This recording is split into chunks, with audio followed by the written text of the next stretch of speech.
우리가 살아가면서 여러 가지 많은 문제와 사건들을 직접 혹은 간접적으로 경험을 합니다. 그런데 신앙적으로 풀기 어려운 문제들, 즉 이유와 원인을 알지 못하는 그런 큰 일들을 많이 겪게 됩니다. 대표적으로 지난 10월 29일에 일어났던 이태원 참사도 마찬가지입니다. 158명의 안타까운 목숨을 잃었는데 그 사연들을 보면 더 가슴이 아픕니다. 결혼을 앞두고 있는 사람도 있었고, 딸과 함께 외출했던 엄마, 드디어 정규직으로 전환된 젊은 청년, 친구를 만나기 위해서 해외에서 찾아온 사람, 또 한부모 가정의 외동인 자녀까지 있었습니다. 158가지의 삶과 꿈을 안고 살아가던 사람들인데 그 삶과 꿈이 순식간에 빼앗기고 말았습니다. 이 눈앞에 벌어진 일을 보고도 믿을 수 없는 상황에 많은 사람들이 막연자실했고, 또 당사자들 뿐만 아니라 가족들은 여전히 마음에 깊은 상처를 입고 트라우마에 시달리면서 아파하는 중에 있습니다. 부디 하나님께서 이분들의 영혼을 당신의 품에 거의 품어주시고, 또 상처 입은 분들과 또 회복을 위해서 애쓰시는 분들에게 위로해 주시기를 기도하는 수밖에는 별다른 도리가 없는 것 같습니다. 이런 일들을 접할 때마다 우리들 스스로 또 질문을 하게 되죠. 하나님께서는 왜 무고한 사람이 희생당하는 것을 그냥 지켜만 보고 계셨을까? 하나님은 전능하시다고 하는데 그 연약한 생명이 죽어가는 동안 도대체 무엇을 하셨을까? 우리가 지금 예배하고 있는 하나님은 우리의 구체적인 삶에 대해서 관심을 가지고 계시는 걸까? 우리의 삶을 주장하신다고 그랬는데 과연 그러면 하나님께서는 우리들의 삶을 어떻게 주장하고 계시는 건가? 이런 질문에 대한 해답을 찾기 위한 몸부림이 바로 구약성경 욥기의 주제라고 할 수가 있습니다. 서두를 보면 욥이 어떤 사람인지 밝히고 있는데요, 1장 1절 말씀을 보면 우스 땅의 욥이라고 불리는 사람이 있었는데 이 사람은 온전하고 정직하여 하나님을 경외하며 악에서 떠난 사람이다 라고 평가를 합니다. 그래서 하나님께서는 그에게 많은 복을 허락해 주셨습니다. 7남 3녀 10명의 자녀를 주셨고 많은 재산도 허락해 주셨습니다. 성공하고 번영을 하게 되면 사람이 교만해지고 타락하기 쉬운데 욥은 그렇지 않았습니다.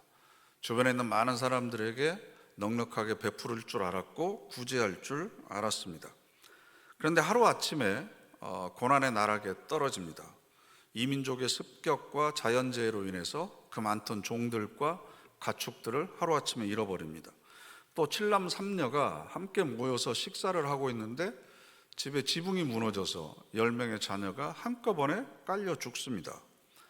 그뿐 아니라 원인을 알 수 없는 종기, 부스럼이라고도 하는데 머리끝에서부터 발끝까지 종기가 나서 죄를 뒤집어 쓰고 가려움을 참을 수 없으니까 기왓장으로 온몸을 긁고 있습니다. 죽음을 제외한 모든 불행이 한꺼번에 몰아닥친 겁니다. 처음에는 자기가 가지고 있는 믿음을 가지고 욥이 잘 버텼습니다. 욥의 아내는 이렇게 저주합니다. 당신이 그래도 자기의 온전함을 굳게 지키느냐? 하나님을 욕하고 죽으라. 아무렇지도 않은 것처럼 위선 떨지 말고 하나님한테 실컷 욕하고 왜 내가 이런 일을 당해야 되는지 하나님께 저항하고 반항해라. 그런데 욥이 어떤 태도를 보입니까? 함께 읽어보실까요? 그대의 말이 한 어리석은 여자의 말 같도다. 우리가 하나님께 복을 받았은즉 화도 받지 아니하겠느냐. 이게 아멘이 잘 안 나오는 구절이잖아요. 하나님께 복을 받았으면 화를 주셨을 때도 기쁜 마음으로 순종하면서 받아야 되지 않겠느냐. 도대체 어떤 믿음을 가지고 있길래 이런 신앙의 고백을 할 수 있을까? 놀라움과 감탄을 자아내는 고백입니다. 그런데 3장으로 넘어가면 우리가 전혀 다른 욥을 만나게 됩니다. 그동안 믿음으로 참고 있었던 분노가 폭발합니다. 지금까지 괜찮은 척 했는데 그 감정을 무시했었는데 드디어 감정이 이기는 거죠. 그래서 자신을 위로하겠다고 찾아온 새 친구들 앞에서 욥이 자신의 처지를 항변을 하는데 그 내용이 이런 겁니다. 나는 이런 재앙을 당할 만한 일을 하지 않았다. 혹시 내가 죄를 지었다고 하더라도 이 정도의 고난을 당할 만큼의 죄는 짓지 않았다. 하나님이 나를 만나 주신다면 내가 하나님을 만나서 따지고 싶다. 분명 하나님은 나한테 할 말이 없으실 거다. 그리고 지금 하나님은 나에게 잘못하시는 거다. 이게 틀렸다면 하나님은 우리가 정의롭게 사는지 불의하게 사는지 전혀 관심이 없는 거다. 이렇게 항변을 합니다. 그런데 이 욥의 세 친구는 돌아가면서 욥에게 차례차례로 고발하고 욥을 꾸짖고 욥을 정죄합니다. 그 내용은 이런 겁니다. 하나님은 어떤 경우에도 정당하게 모든 일을 처리하신다. 고난에는 반드시 그에 상응하는 죄가 있기 마련이다. 다시 말하면 죄를 지었기 때문에 너가 지금 이런 고난을 겪고 있는 거다. 자신을 돌아보고 너의 죄를 찾아봐라. 기억이 나지 않는 죄가 있을 수도 있다. 생각나지 않는, 깨닫지 못하는 죄가 있을 수도 있으니까 무조건 잘못했다고 하나님한테 일단 회개해라. 그러면 하나님께서는 그 회개하는 사람의 죄를 용서해 주시고 회복시켜 주실 것이다. 우리가 믿는 하나님은 사소한 악도 하찮게 생각하지 않으시고 작은 선행도 그냥 지나치시는 분이 아니시다. 그러니 하나님께 너의 죄를 회개하라. 이 욥기를 읽다 보면 마치 제가 재판정의 방청석에 앉아서 재판을 보는 것 같습니다. 3명의 검사 친구들이 욥의 죄를 신랄하게 고발합니다. 욥은 변호사도 없이 혼자 자신을 항변하기 위해서 피를 토하듯이 반박하면서 자신의 억울함을 호소합니다. 욥기 다 읽어보셨죠? 여러분은 어느 편이 맞다고 생각하십니까? 내가 만일 그 욥의 자리에 있다면 어떤 말로 자신을 변호하시겠습니까?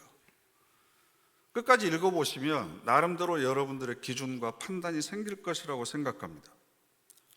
저는 욥기를 읽으면서 예전에는 이 세 친구의 말에 더 공감을 많이 했습니다. 제가 배운 신앙이 그랬거든요. 삼위일체 하나님은 전지전능하시고 우리를 사랑하시는 분이시다. 세상을 창조하셨을 뿐만 아니라 지금도 인간의 모든 역사를 주장하고 계신다. 우리의 머리카락도 헤아리고 계시고 불꽃 같은 눈으로 우리들의 마음의 생각까지 다 감찰하시는 분이시다. 그래서 우리가 악한 일을 저지를 때는 하나님께서는 일벌백계 하시는 분이시다. 그리고 우리가 하나님의 말씀대로 살려고 노력하는 사람들은 저버리지 않으시고 반드시 보응해 주시는 분이시다. 그리고 저희 아버지께서도 평소에 살아계셨을 때 자주 하셨던 말씀이 너희는 먼저 그의 나라와 그의 의를 구하라. 그래야면 이 모든 것을 너희에게 더하시리라. 하나님 나라와 그의 의를 구하는 삶을 살면 우리가 이 세상에서 먹고 사는 모든 문제는 하나님께서 책임져 주실 것이다. 하나님의 세심한 손길을 경험하면서 살아오셨기 때문에 이런 신앙의 유산을 저희들에게 물려주신 거죠. 그리고 저도 살아오면서 하나님을 믿고 의지하는 사람들이 이 땅에서 어떤 복을 받고 또 누리면서 살아가고 있는지, 하나님의 말씀을 등지고 살아가는 사람들이 어떤 재앙과 어떤 채찍을 맞는지 여러 차례 보아왔습니다. 20장을 보면 욥의 친구 중 하나인 소발이 이런 고백을 합니다. 함께 읽어보실까요? 그는 비록 악을 달게 여겨 아껴서 버리지 아니하고 입 천장에 물고 있을지라도 그의 음식이 창자 속에서 변하며 뱃속에서 독사의 쓸개가 되느니라. 아멘. 제가 하나님을 등지고 살 때는 정말 승승장구했습니다. 그래서 세상의 모든 것이 내 마음대로 돌아가고 내 뜻대로 되는 줄 알았습니다. 그런데 그것이 내 속으로 들어와서 뱃속에 내려가서 독이 되고 온몸으로 퍼질 때까지 제가 그건 무서운 줄을 몰랐습니다. 그런데 하나님께서 저를 치셔서 재난을 주시고 고난을 주시고 그래서 제가 다시 이렇게 돌아올 수 있게 됐습니다. 지나고 보니까 그때 제가 겪었던 불행은 하나님께서 나에게 주신 축복이었습니다. 이렇게 고백하시는 분들도 제가 여러 차례 보아왔습니다. 그래서 욥과 세 친구들의 논쟁을 보면 욥의 세 친구들의 주장이 대체적으로 옳습니다. 하나님이 전지전능하시다. 그를 사랑하는 자에게는 복을 베푸시고 그에게 등을 돌리고 배신하는 사람들에게는 하나님께서는 징계하시고 징벌하신다. 자신의 타락한 욕심을 따라서 살아가는 사람들은 마침내는 그냥 내버려 두시는 분이시다. 그게 가장 무서운 하나님의 형벌이다. 그런데 점점 저도 삶에 대한 경험이 쌓여가고 나이가 들어가면서 이 옳은 말만 하는 새 친구보다는 욥의 항변이 점점 마음에 공감이 되는 거예요. 새 친구는 구구절절 맞는 얘기는 하는데 이상하게 마음이 가지 않습니다. 선생님의 잔소리를 듣는 것 같습니다. 맞는 말인데 듣기 싫은 거 있죠. 그죠? 여러분 주변에도 입만 열면 지적하려고 가르치려고 하는 사람도 있으시죠? 얼굴이 팍 떠올리시는 분 있죠? 입만 열면 지적하고 가르치고 충고하고 그런 사람이 안 떠오르면 내가 가장 심한 겁니다. 그래서 다른 사람 얼굴이 떠오르지 않는 겁니다. 지적당하는 게 싫거든요. 누구는 몰라서 못합니까? 몰라서 안 하는 겁니까? 하려고 해도 안 되니까 이러는 거지. 근데 왜 자꾸 그걸 지적하는지 모르겠어요. 그래서 어려운 일을 만났을 때 우리에게 필요한 사람은 그 문제의 원인을 지적하고 분석하고 해결책을 제시하면서 충고해 주는 사람이 아니라 공감해 주는 사람입니다. 공감해 주는 사람. 그게 바로 아내와 어머니의 차이죠. 몸이 아프다고 이야기하면 어머니들은 되게 공감해 줍니다. 같이 아파합니다. 그런데 아내는 따집니다.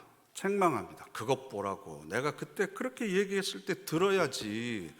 왜 그래가지고 이런 꼴을 당하느냐. 그러니까 남자들이 나이 들수록 어머니가 그리워집니다. 아니 제 친구들이 그러더라고요. 제가 그러는 게 아니고 저도 살아야죠. 욥의 항변을 보면요, 분노가 서려 있습니다. 지나친 표현도 많고 억지 주장도 있습니다. 나중에 하나님을 만나고 싶어 합니다. 그런데 진짜 하나님이 나타납니다. 그러자 정작 하나님 앞에 서니까 욥이 뭐라 그러는 줄 아세요? 3절에 있는 말씀, 무지한 말로 이치를 가리는 자가 누구니이까? 나는 깨닫지도 못한 일을 말하였고 스스로 알 수도 없고 헤아리기도 어려운 일을 말했나이다. 헤아리기도 어려운 일은요, 원문을 보면 너무 놀라워서 제가 알 수 없는 일들입니다. 이 고난의 무게가 너무 커서 내가 감당하기도 어려우니까 제가 헤아리지도 못하고 이해할 수도 없는 얘기들을 저 혼자 막 이렇게 짓거렸습니다. 그래서 6절 말씀을 보면 그러므로 내가 스스로 거두어 드리겠습니다. 제가 했던 말 다시 다 거두어 드리겠습니다 라고 이야기를 합니다. 고통의 구덩이에 빠져버리니까 그 구덩이를 통해서 보는 세상이 전부인 줄 아는 거죠. 그래서 하나님께 이래서는 안 됩니다라고 많이 항변을 했는데 그게 전부 다 헛된 말이다라는 겁니다. 그런데 이 엉터리 말일지라도 그렇게 항변하고 분노를 쏟아내는 욥에게 훨씬 더 마음이 가는 거죠. 왜냐하면 우리도 그런 경우들이 많이 있거든요. 원인이라도 알면 속이라도 시원할 텐데, 끝이라도 보이면 어떻게 좀 이를 악물고 견뎌보겠는데 원인도 알 수 없고 끝도 보이지 않는 그런 고난 가운데 방치된 채 하나님께서는 여전히 1년, 2년 침묵하시고 우리들의 기도에 응답도 하지 않으실 때가 있다는 겁니다. 그러니까 욥이 10장 13절 말씀을 보면 주께서 이것들을 마음에 품으셨나이다. 이 뜻이 주께 있는 줄을 내가 아나이다. 이게 무슨 뜻이냐 그러면요, 세번역 성경은 주님께서는 늘 나를 해치실 생각을 몰래 품고 계셨습니다. 그렇지 않으면 이런 일이 나에게 일어날 수 없습니다 라고 주장합니다. 심지어는 16장 9절 말씀을 보면 그는 진노하사 나를 찢고 적대시하시며 나를 향하여 이를 갈고 원수가 되어 날카로운 눈초리로 나를 보시고. 사랑이 하나님이 아니라는 거죠. 하나님이 사랑이시면 내가 지금 이런 일을 당할 수가 없다는 겁니다. 세상을 보면 온통 모든 게 뒤죽박죽이라고 하는 거죠. 그래서 9장 22절에 이렇게 고백합니다. 이 일은 다 같은 것이라 그러므로 나는 말하기를 하나님이 온전한 자나 악한 자나 멸망시킨다 하시니. 이게 무슨 뜻이냐 그러면요, 평생 하나님을 믿고 기도하면서 살아봤자 아무 의미 없더라. 나도 똑같이 이렇게 어려운 일을 당하더라. 우리가 살아가면서 겪는 일들은 모두 우연과 사건이 얽혀져서 일어나는 것이고, 하나님은 있는지 없는지, 선한 사람이나 악한 사람이나 똑같이 고난당하는 건 다 마찬가지더라. 하나님이 살아계신다고 하더라도 우리가 어떻게 사는지에 관해서는 전혀 관심이 없으신 분이다. 그래야 나에게 이런 일이 일어난 일이 어느 정도 이해가 된다. 이렇게 지금 항변하고 있는 겁니다. 여러분, 친구들의 이야기가 옳은 것 같습니까? 욥의 이야기가 옳은 것 같습니까? 둘 다 옳고 둘 다 틀립니다. 이게 욥기의 결론입니다. 자기 잘못을 전혀 인정하지 못하겠다고 그렇게 침을 튀면서 얘기했던 욥이 하나님을 만나고 나서 이렇게 고백하죠. 보소서, 나는 비천하오니 무엇이라 주께 대답하오리까? 손으로 내 입을 가릴 뿐이로소이다. 내가 한 번 말하였사온즉 다시는 더 대답하지 아니하겠나이다. 내 경험과 내 신앙적인 지식과 내 관점에서만 나에게 일어난 일을 보았는데 이것이 너무나 어리석은 주장이었습니다. 내가 틀렸습니다 라고 하는 것을 지금 인정하는 거죠. 그런데 세 친구에 대해서도 우리가 읽은 7절 말씀을 보면, 내가 너와 내 두 친구에게 노하나니 이는 너희가 나를 가리켜 말한 것이 내 종 욥의 말같이 옳지 못함이니라. 세 친구들이 그렇게 이야기했던 것이 욥이 말한 것보다 수준이 더 떨어진다는 거죠. 욥이 말한 게 좀 더 옳았다. 세 친구들의 이야기, 너희들은 다 틀린 거다. 책망하신 겁니다. 욥도 내가 시련과 망발로 하나님을 모독했습니다. 인정했습니다. 그런데 엘리바스와 세 친구 앞에서 하나님께서는 욥을 두둔하시고 이 세 친구를 책망하셨습니다. 결국 하나님의 입장에서 보면 욥도 틀렸고 세 친구도 틀렸습니다. 그런데 헷갈리는 것 같지만 그것이 맞습니다. 왜냐하면 황희정승에 얽힌 유라를 여러분 다 알고 계시죠? 고려 말에 관직에 올라서 조선 세종대왕 시절까지 18년 동안 영의정의 자리에 앉아 있었던 사람입니다.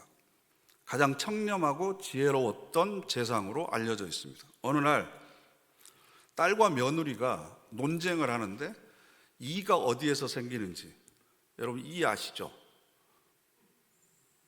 20대는 모를래나요? 아무튼 그런 게 있습니다. 이가 어디서 생기느냐 논쟁을 하다가 딸이 황희정승에게 와서, 아버지, 이가 옷에서 생기는 건 맞죠? 이가 옷에서 생기잖아요. 그래 맞다. 그때 며느리가 와서, 아니 아버지, 이는 살에서 생기잖아요. 그 말도 맞다. 그러니까 아내가, 아니 둘 다 지금 다른 소리를 하고 있는데 둘 다 맞는다고 그러면 어떻게 합니까? 그 말도 맞네. 이게 무슨 의미겠습니까? 일이 그렇게 간단하지 않는다는 거예요. 어떤 관점에서 보느냐에 따라서 이 말도 맞고 저 말도 맞습니다. 또 어떤 관점에서 보느냐에 따라서 이 말도 틀리고 저 말도 틀립니다. 이가 생기는 조건이 이 두 가지밖에 없습니까? 몸에서 이 안 길러 보셨나요? 우리 어렸을 때 다 애완이가 있었잖아요. 네? 찬빗으로 빗어내면서 그걸 다 떼냈잖아요. 이가 생기는 게 두 가지, 세 가지 조건만 되면 이가 생깁니까? 수십 가지, 수백 가지 조건들이 다 맞아 떨어져야 그 이라고 하는 것도 생겨나기 마련입니다. 내가 생각하는 한 가지가 결과에 영향을 줬다, 그렇게 생각하면 맞습니다.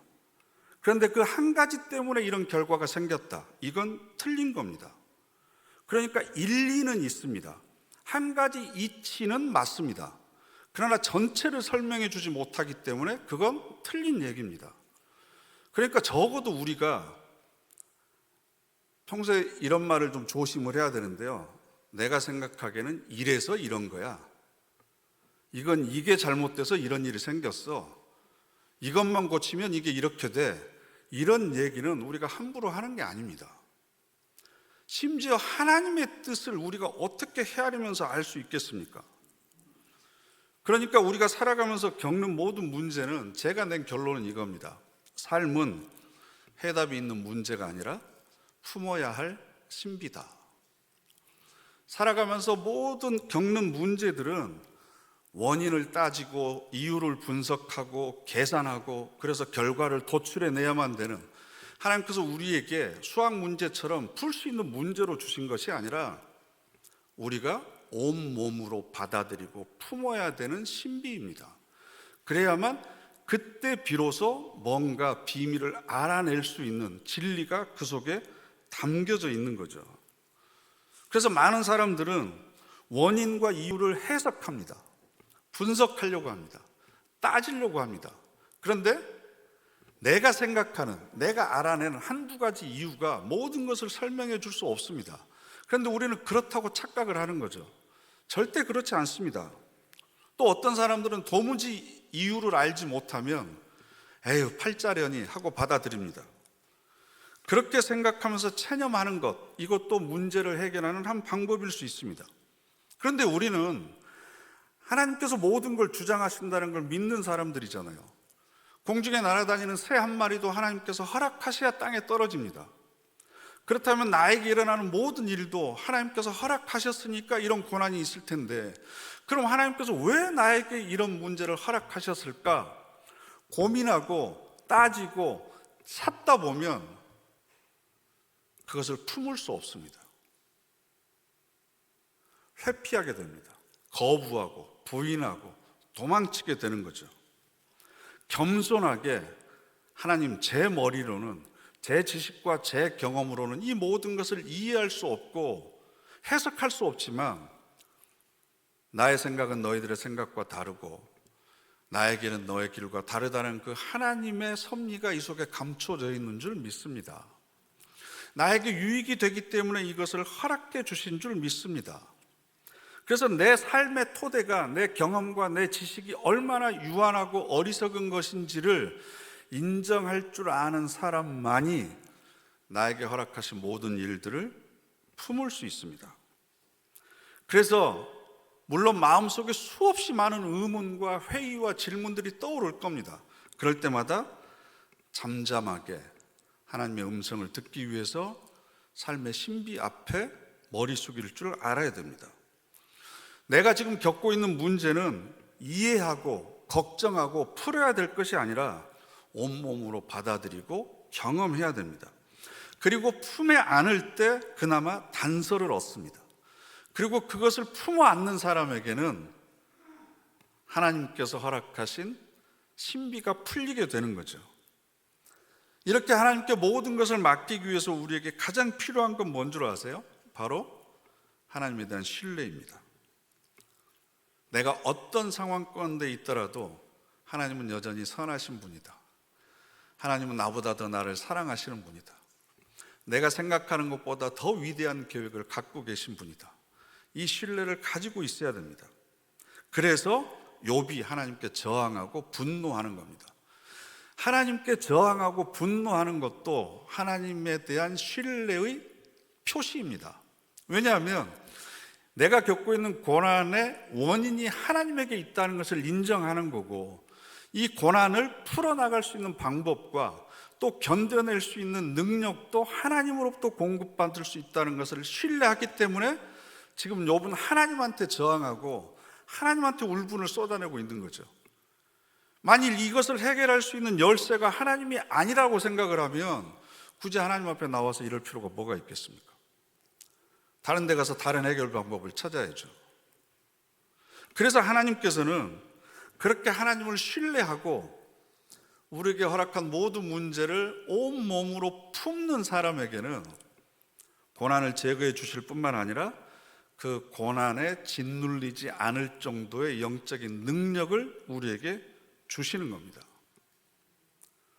여러분, 우리가 성장하면서 초등학교 때 고민했던 문제들 중학교 때 생각해 보면 우습잖아요.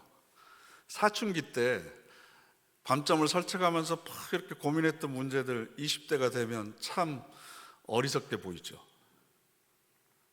20대, 30대 때 그렇게 갈등을 일으켰던 문제들도 40, 50, 60대가 돼서 바라보면 참 아무것도 아닌 것처럼 보입니다.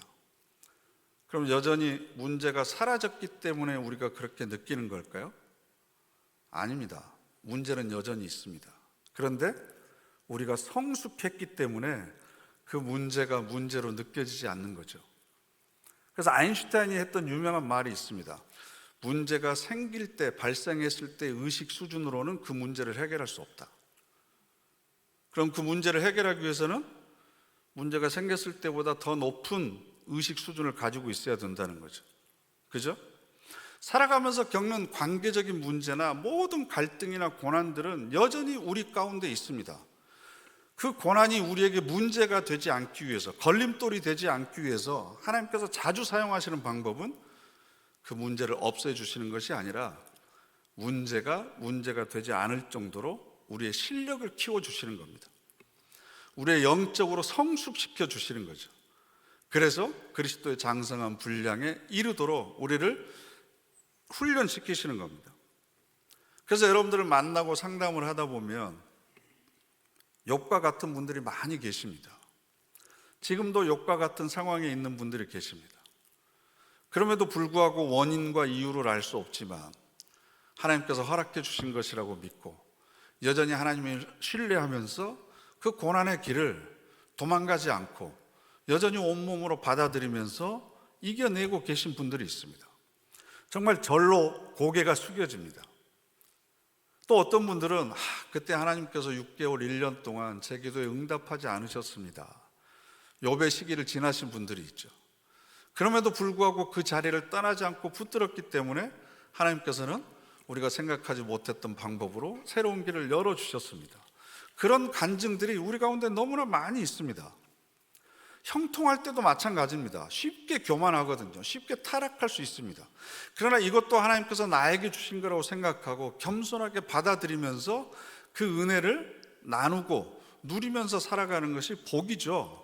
이것도 겸손해야만 가능하고 겸손한 사람만이 신뢰할 수 있습니다. 우리가 어려움 가운데 있을 때도 마찬가지입니다. 이유를 알 수 없는 고난에 처할 때 사람들이 문제의 원인을 파악하기 위해서 몸부림치고 고민하는데 해결되지 않으니까 풀리지 않는 분노를 가슴속에 품고 살아갑니다. 그래서 그런 사람들을 사회적인 용어로 외로운 늑대라고 그럽니다. 분노를 품고 살아가는 거죠. 근데 외롭습니다. 왜? 들어줄 사람이 없으니까. 나를 공감해 줄 사람이 없으니까. 그러니까 사회적인 병리 현상으로 묻지마 폭력이 생기는 거죠.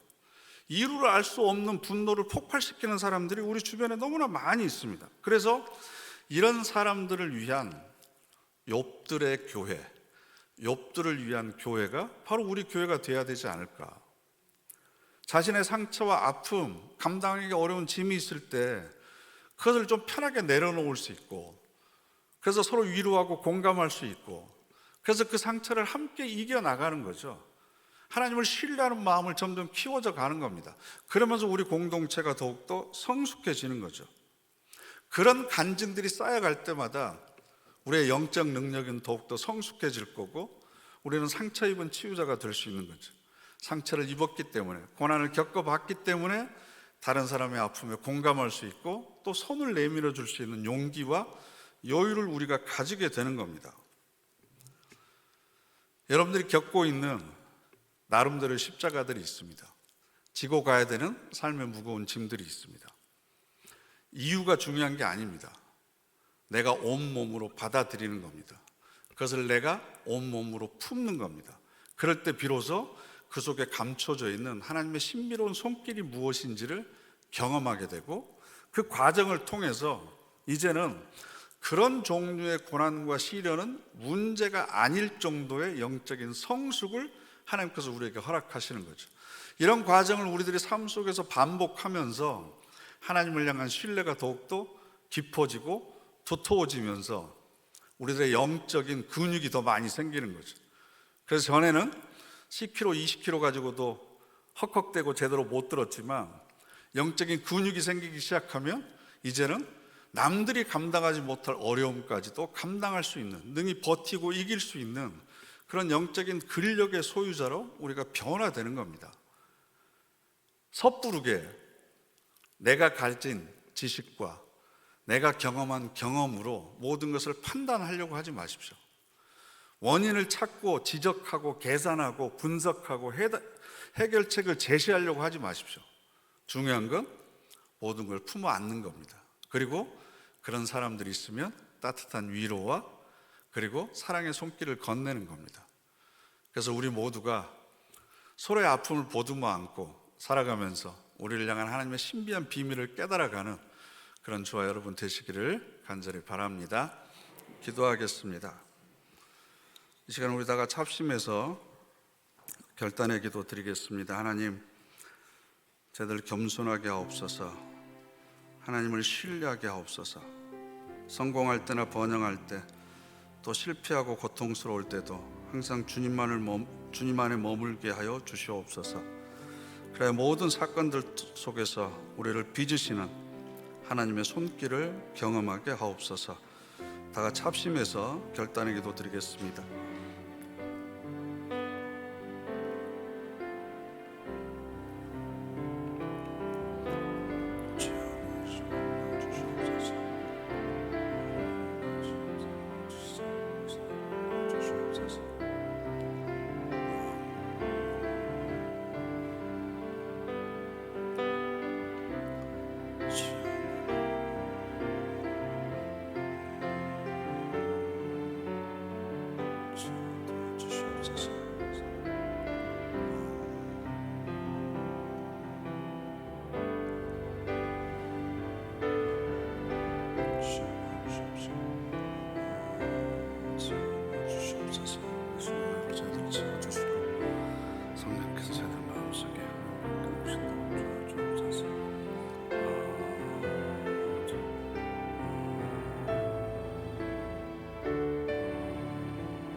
거룩하신 하나님, 지치고 힘들더라도 포기하지 않도록 저희들의 손을 붙들어 주시고 저희들의 결박하신 모든 고난을 온몸으로 껴안을 수 있는 믿음도 허락하여 주시옵소서.